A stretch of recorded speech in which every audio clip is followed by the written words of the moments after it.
Hello and welcome to Watchdog Wargaming.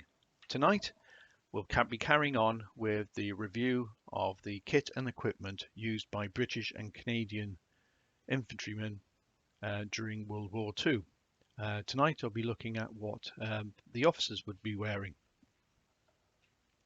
So joining us we have Captain Bob, and he is wearing the typical uniform of a captain of a British Army captain during that time, in accordance with the King's Regulations 1944.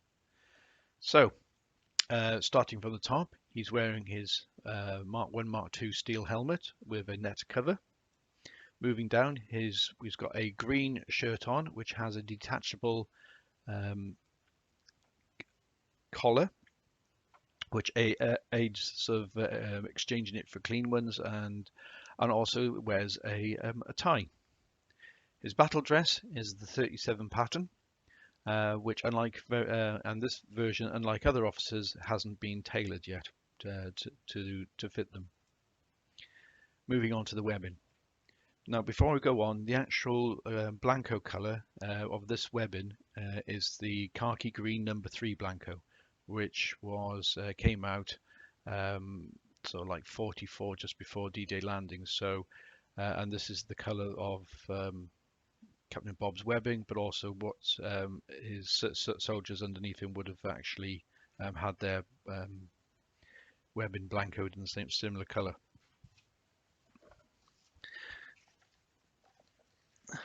So going through the actual officer's equipment, he's wearing his belt and his braces.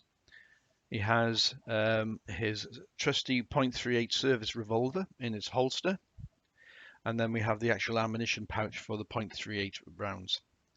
On the other side, we have a pouch for a compass, and then we have also the officer's haversack, where he would hold his other items, notebooks, his ID card, other items that he would need for managing his platoon or his company.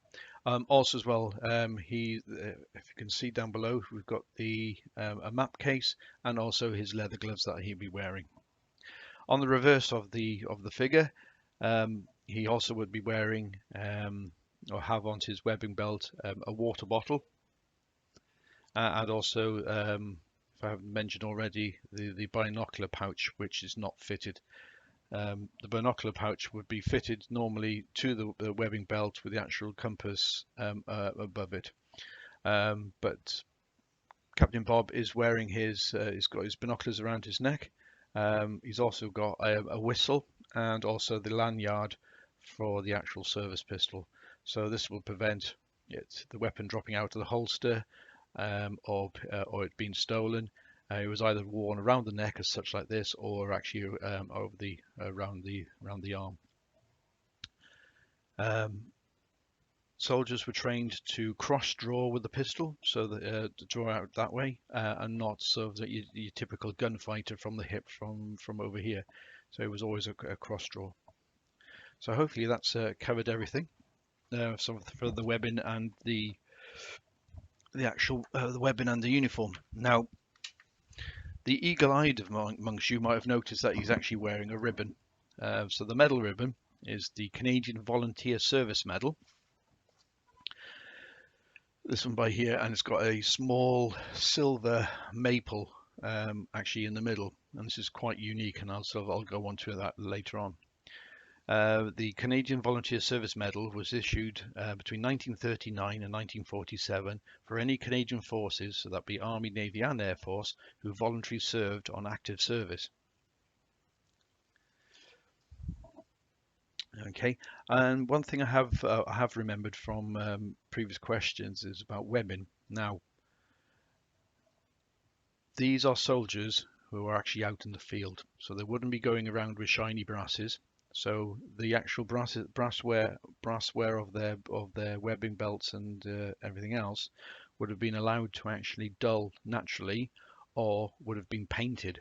And again, that was due to the standing operating procedures of that particular unit. So in this case, Captain Bob has allowed his all his brass work to naturally go dull.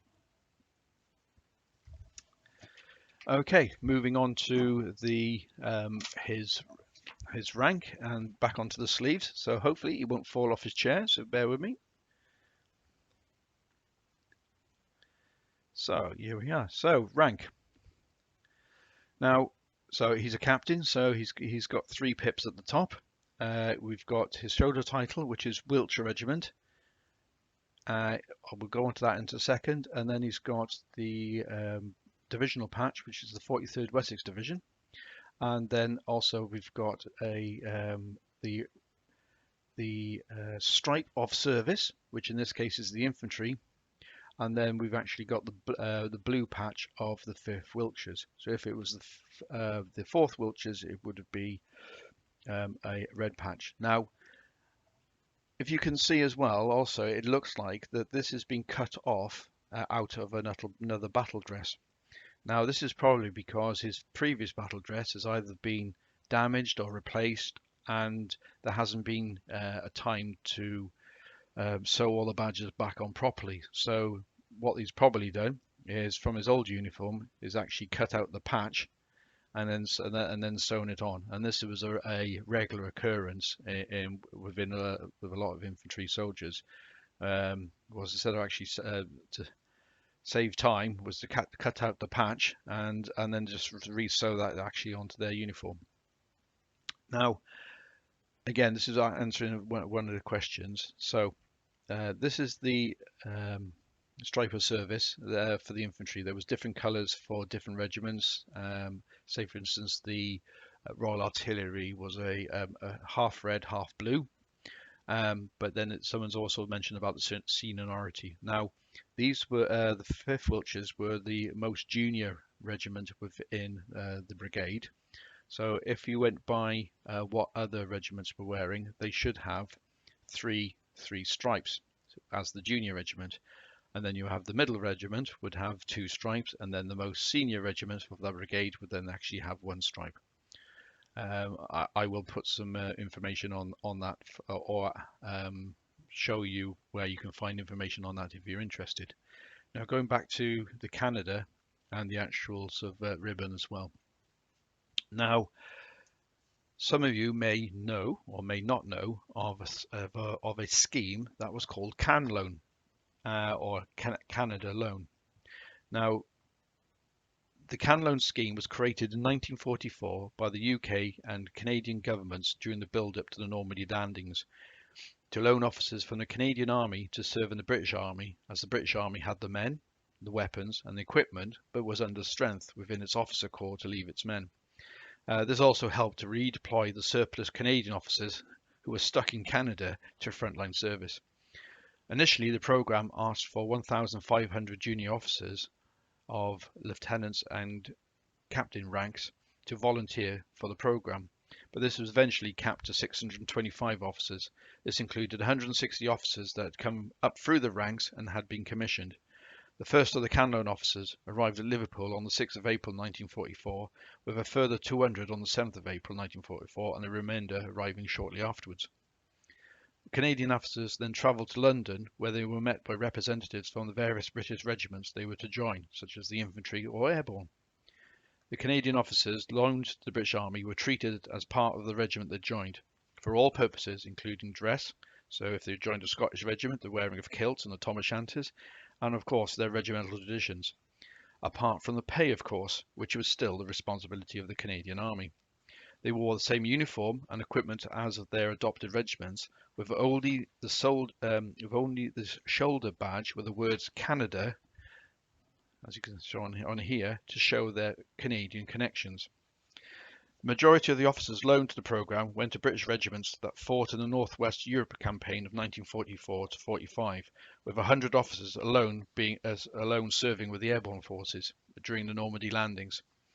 However, nearly half the officers assigned to the Royal Army Ordnance Corps were assigned to posts in the Mediterranean, the Middle East and Southeast Asia theatres. 155 officers were promoted while serving with British units, several becoming company commanders and in one instance as commanding officer of a battalion. 41 military crosses awarded to CANLOAN officers, including a Silver Star from the United States, a Bronze Lion from the Netherlands, and 4 Croix de Guerre from the French. The CANLOAN officers sustained a high casualty rate of 69%, with 128 officers killed in action or died from wounds from combat. 27 officers were captured. The majority of deaths sustained occurred during the Operation Overlord and the following battles of Normandy, with 75 officers killed by the end of August 1944. And this is partly due to the Canadian officer ethos of leading from the front. As with all servicemen and women that made the ultimate sacrifice during World War II, we shall remember them. So thanks for listening, and if you like what I'm doing to put history into a bit of a wargaming context, please like and subscribe below. I would suggest that for any further reading, if you are interested in the CANLOAN scheme, Codeword CANLOAN by Wilfred Smith is a good read.